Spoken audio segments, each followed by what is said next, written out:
পবিত্র ঈদ উল ফিতরের আর মাত্র 2 দিন বাকি। ঈদকে সামনে রেখে রাজধানীর জাতীয় ঈদগাহ মাঠে চলছে শেষ সময়ের প্রস্তুতি।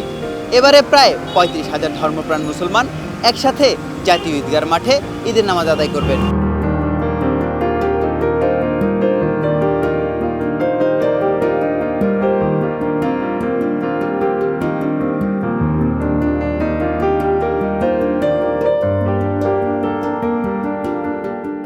আলহামদুলিল্লাহ, গত বছরের থেকে এবার আরও নিরাপত্তা আমরা বেশি পাচ্ছি, কাজও মজা পাচ্ছি, আমাদের ইচ্ছা মতো করে যাচ্ছি।